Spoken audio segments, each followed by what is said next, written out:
চারিদিকে জল থই থই করছে। বেশ কয়েকদিন ধরে বৃষ্টি আর বৃষ্টি। হবে না? এত বৃষ্টি হলে তো চারিদিকে জল থই থই করবে।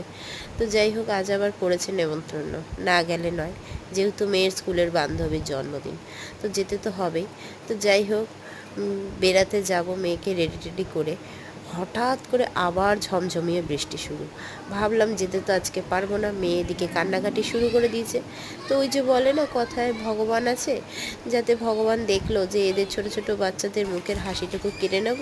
তো যাই হোক, বৃষ্টিটা তাড়াতাড়ি হয়ে গেল। তাও তাড়াতাড়ি বলতে 1-1.5 ঘন্টা তো হয়েছে। হওয়ার পরে থেমে গেল। থেমে যাওয়ার পর ঝটপট করে বাড়িতে যা ছিল, যে জামা ছিল সেটাই পরে বেরিয়েও গেলাম।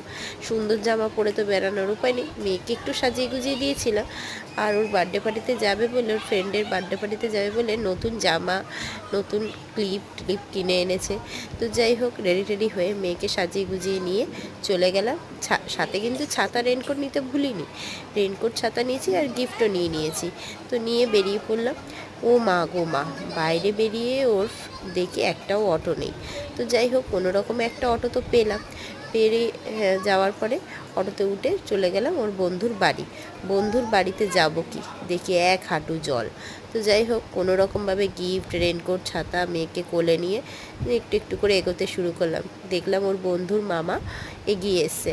তো যাই হোক, আমাকে দেখে আমার কাছ থেকে আমার মেয়েকে ওর কোলে নিয়ে নিল, নিয়ে আস্তে আস্তে চললো। তারপরে কোনো রকমভাবে বন্ধুর বাড়িতে পৌঁছলাম। সেখানে গিয়ে তো খুব মজা করলাম। একটু কেক টেক কাটা হলো, ভিডিও টিডিও বানানো হলো। তারপর ফটো টটো তুলে খাওয়া দাওয়া করে তারপর যে যার মতো বাড়ি চলে এলাম। তো আজকের দিনটা তো এইভাবেই কেটে গেল, বেশ ভালোই লাগলো। যাই হোক, এটা একটা স্মৃতি হয়ে রইল।